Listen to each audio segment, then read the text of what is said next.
झारखंड के सबसे मुखर रहने वाले विधायक टाइगर जयराम महतो को जान का खतरा है। उन पर हमले होने का डर सता रहा है। और क्या जो रामनवमी जुलूस के दौरान जयराम महतो पर फरसा से वार हुआ था, क्या वह एक सोची समझी रणनीति का हिस्सा था? और क्या जानबूझकर टाइगर जयराम महतो को चोटिल किया गया था? क्योंकि यह सवाल इसलिए अब उठ रहा है क्योंकि सोशल मीडिया पर कई ऐसे सवाल जयराम महतो की पार्टी से जुड़े लोग उठा रहे हैं। और अब जयराम महतो की जान को खतरा को देखते हुए अमित शाह को पत्र लिख दिया है और Z+ सुरक्षा की मांग की गई है। जी हां, बता दें कि JLKM के सुप्रीमो और डुमरी से विधायक जयराम महतो को सुरक्षा देने की मांग राजदेश रत्न ने केंद्रीय गृह मंत्री को पत्र लिखकर की है। पत्र में लिखा गया है, माननीय अमित शाह जी, गृह मंत्री भारत सरकार, नई दिल्ली 11/0001। विषय, झारखंड के डुमरी विधानसभा 33 के माननीय विधायक सह केंद्रीय अध्यक्ष JLKM पार्टी श्री जयराम महतो को Z श्रेणी की सुरक्षा मुहैया हेतु आग्रह। महोदय, ज्ञात हो कि झारखंड राज्य का अति लोकप्रिय नेता व डुमरी 33 के माननीय विधायक जयराम महतो जी आज राज्य के बेरोजगारों, शोषितों, वंचितों और झारखंड की जनमानस की आवाज बनकर उभरे हैं, जो कई असामाजिक तत्वों को नागवार गुजरी है। आए दिन उनके वाहन को रोका जाता है और तोड़ फोड़ की कोशिश की जाती है। अतः परिस्थिति का आकलन करते हुए इन्हें Z श्रेणी की सुरक्षा मुहैया कराने का कष्ट करें।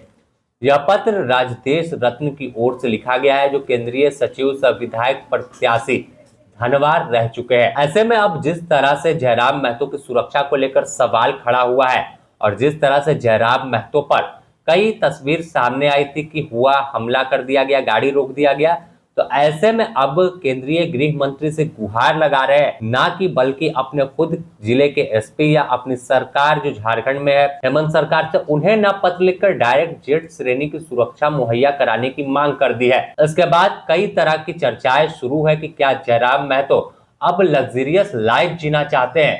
जो कहते थे कि तमाम जनता के बीच का नेता है और जनता के साथ हरदम खड़ा रहता है, अब उसे इसी झारखंड में, इसी डुमरी इलाके में क्या डर लगने लगा? आखिर कौन है जो जयराम महतो को आगे बढ़ता देख उसके सीने पर सांप लौटने लगा है? आखिर क्या कारण है कि जयराम महतो को अब Z+ श्रेणी की सुरक्षा मुहैया कराने की मांग उठ गई? कई सवाल है जिसका जवाब अपने आप में सिर्फ जयराम महतो के पास है, लेकिन जो पत्र में जवाब दिया गया है कि वाहनों को रोका जाता है, झारखंडियों की बात उठाते हैं, तो कई लोगों को नागवार गुजरता है।